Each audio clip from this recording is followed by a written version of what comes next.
Everyone, आज चाहिँ म तपाईहरुलाई आलु खनेको देखाउँछु। हाम्रो घरमा चाहिँ तरकारी खाने आलु अब चाहिँ कति फलेको छ उल्टा समान्छु म फेरि। आलु कतिको फलेको छ हेर बेटा। मम्मा दादा बाउसे दिन्छ त त्याले नकटाएर खुब अन्त भाउसले खनिरा खन्ने खास त खकरे ए हातले गर्नु ल ह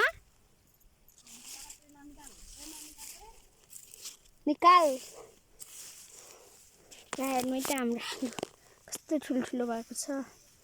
तर यहाँदेखि उतासम्म मात्रै लागेको छ, थोरै लागेको छ तर कति फलेको छ।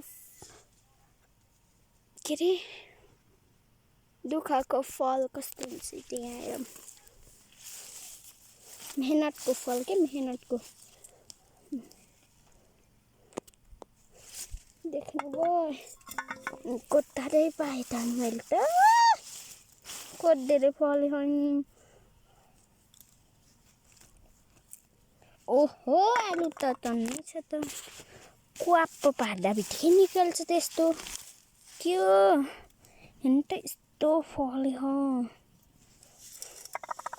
हेर्नु त राम राम चिस्या पनि हेर्नु त वा देखेको रहन्छ कि जु भइसक्यो भएन रहेछ।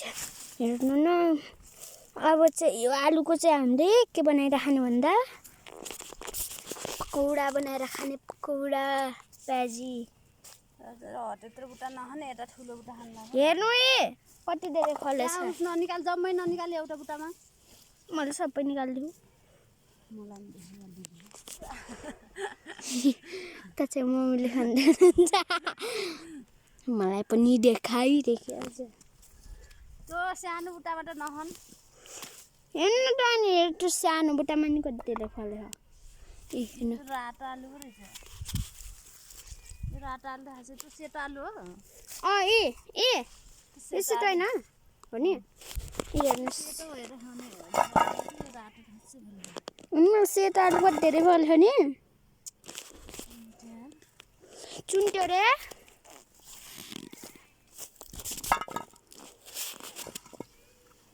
ठुल्ठुलोको त अलि धेरैको गर्नु कहाँ छिपिन्छ र कहाँ फल्छ र अन्त ठुल्ठुलो हुन्छ र जानी यत्रो हेर्नु हजुर कति हाते फले र कता अबुई हेर्नु त राम राम राम नारायण शिव नारायण।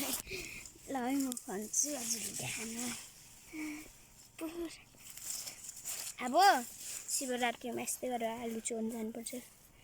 ए हे काना काना यस्तो हेर्नु गाइस 2-3वटा बोटमा यत्रो धेरै फलेको रहेछ। ल अहिले देखाउँछु।